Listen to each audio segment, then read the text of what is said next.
রাজ্যে এসেছেন মুখ্য নির্বাচন কমিশনার জ্ঞানেশ কুমার। জেলা আধিকারিক, জেলা শাসক, পুলিশের শীর্ষ আধিকারিকদের সঙ্গে বৈঠক করেছেন। কিভাবে এই রাজ্যে নির্বিঘ্নে ভোট করা যায় তা নিয়ে লাগাতার বৈঠক চলছে। আর সেই আবহের মধ্যে এবার রাজ্যে চলল গুলি। ফের অর্জুন সিং এর এলাকায় আক্রান্ত বিজেপির কর্মীর বাড়িতে অভিযুক্তদের প্রাণনাশের হুমকি। গুলি করে প্রাণে মেরে ফেলার হুমকি ঘিরে এলাকায় চরম উত্তেজনা ছড়িয়েছে। এই ঘটনার পেছনে স্থানীয় তৃণমূল আশ্রিত এক দুষ্কৃতীর হাত রয়েছে বলে দাবি করেছেন অর্জুন সিং, যদিও অভিযোগ মিথ্যে বলে উড়িয়ে দিয়েছে তৃণমূল।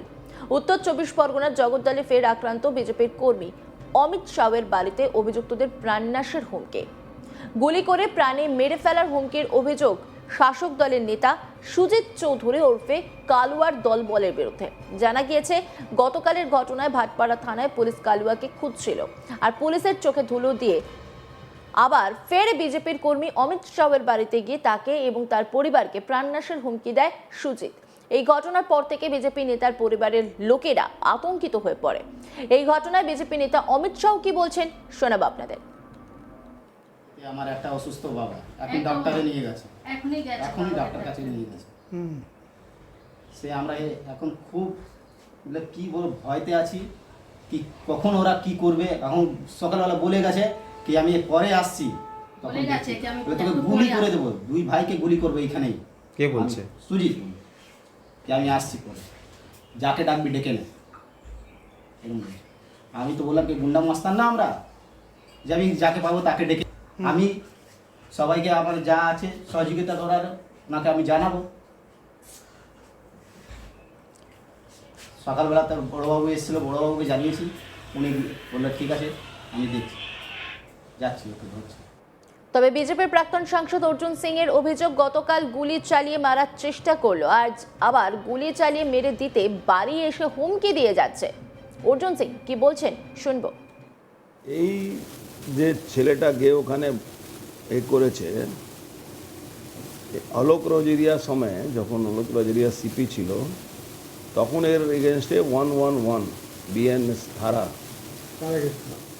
এই সুজিত উর্ফ কালুয়া এর উপরে এই কেসটা করে এর ওয়ারেন্ট বেরিয়েছে, এক্সকন্ডার আছে, আবার থানায় গিয়ে বসে থাকে।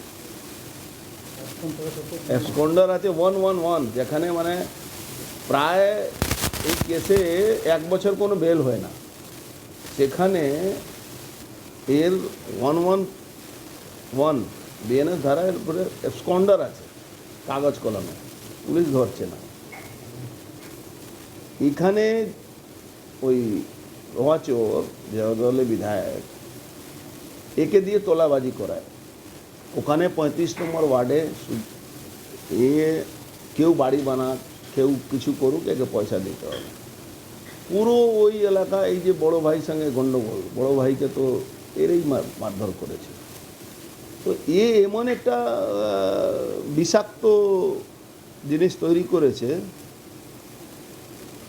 লোকাল থানা মদতে। লোকাল থানা আবার রোজ আর্মস ধরে, আবার যে আর্মস দিয়ে গুলি চলে তাকে ধরতে পারে না। আর্মস ধরে ওই দোকানদারদের থেকে ধরে, যারা বিক্রি টিক্রি করে তাদেরকে, বা নিজে কিনেও দিতে পারে, কিন্তু গুলি যে চালাচ্ছে তাকে ধরতে পারে। তো পরিস্থিতি এমন জায়গা আছে, বিজেপি কর্মী আছে, পরিবর্তন সভা গিয়েছিল, তার উপরে হামলা হয়েছে। পুলিশ যদি তার ব্যবস্থা না নেয় তাহলে বুঝবে পুলিশ আমাদের কি আছে।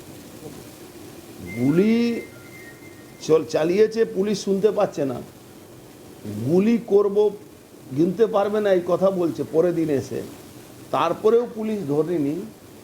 এর জবাব কিন্তু পুলিশকে দিতে হবে। দেখুন, কেন্দ্রীয় বাহিনীকে তো এরা ছোটো জগন্নাথ বানিয়ে রেখে দিয়েছে। একটা এএসআই কেন্দ্রীয় বাহিনীকে নিয়ে ঘুরছে কোথায়, যেখানে কোনো ঝামেলা নেই, রাস্তায় করে ছবি তুলে যাচ্ছে, যেখানে অর্জুন সিং বিএনএসবি পুলিশের মদতেই সুজিতের এত বাড়ান্ত বলে জানাচ্ছেন। পুলিশ ব্যবস্থা না নিলে আদালতের দ্বারস্থ হবে পরিবার, এই কথাও তিনি জানাচ্ছেন। কি বলছেন অর্জুন সিং শুনবো। সোজা দিতে হবে, আর যদি না করে তা আমাদের খুব তাড়াহুড়া নেই। ক্রিমিনালকে কিভাবে ব্যবস্থা নিতে হবে আমরা জানি,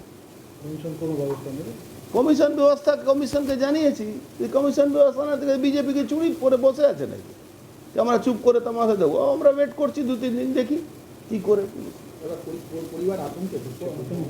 দেখুন, গুলি চললে পরিবার আতঙ্ক ভুগতে, যদি আতঙ্কিত থাকতো তাহলে বিজেপি করতো না। ও জানে বিজেপি করলে এইসব হবে, আর তার জবাব দেওয়ার জন্য তারা রেডি থাকবে। এর জবাবও পাবে, পুলিশ যদি না ধরে জবাব পাবে। আমি তো বারবার পুলিশকে বলি, পুলিশ যদি অ্যাকশন নেয় কোনো ঝামেলা হবে না। পুলিশ যদি অ্যাকশন নেয় তার কাউন্টার যদি হবে, তখন পুলিশ তার দায়িত্ব নেবে। সাহস তো পুলিশের সঙ্গে, ও তো থানায় বসে থাকে, ও তো থানায় বসে থাকে। 111 BNS আসামি, এফসকন্ডার আসামি থানায় বসে থাকে। কি বলছেন? থানার কিছু অফিসাররা তাদেরকে হিস্সা দেয়, জানেন তো আপনারা। তবে তৃণমূলের দাবি, এই ঘটনার সঙ্গে রাজনীতির দূর দূরান্তের কোনো সম্পর্ক নেই। অভিযুক্তের পাশাপাশি যার ওপর গুলি চলেছে তার সঙ্গে দলের কোনো সম্পর্ক নেই, এটাকে রাজনীতিকরণ করতে চাইছে। দেবজ্যোতি ঘোষ, পুরসভার ডেপুটি চেয়ারম্যান, কি বলছেন শুনবো। এই যে ঘটনাটা ঘটে চলেছে, এর সঙ্গে রাজনীতির দূর দূরান্তের কোনো সম্পর্ক নেই। শুধু শুনবেন গুলি মারবো, এত গুলি মারবো, গুলি আর মারছে না। এটা টোটালটা একটা ড্রামা। যে ছেলেটি অভিযোগ করছে সেই ছেলেটির নামেও 21 সালে গুলি চালানোর ঘটনায় অভিযুক্ত।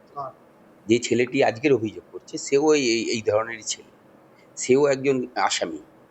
সুতরাং এদের নিজস্ব দেনা পাওনার সমস্যা, এর সঙ্গে রাজনীতির দূর দূরান্তের কোনো সম্পর্ক নেই। দয়া করে এর সঙ্গে রাজনীতিকে জড়াবেন না। পরিবর্তন যাত্রাতে গেছিল এই তো ভারতীয় জনতা পার্টি এখন এইসব ঘটনাকে নিজেদের স্বার্থসিদ্ধির জন্য কাজে লাগাতে চাইছে। এর সঙ্গে রাজনীতির কোনো সম্পর্ক নেই। এরা যদি কেউ গুলি চালায়, সম্পূর্ণ একটা বেআইনি কাজ, সমাজ বিরোধীমূলক কাজ।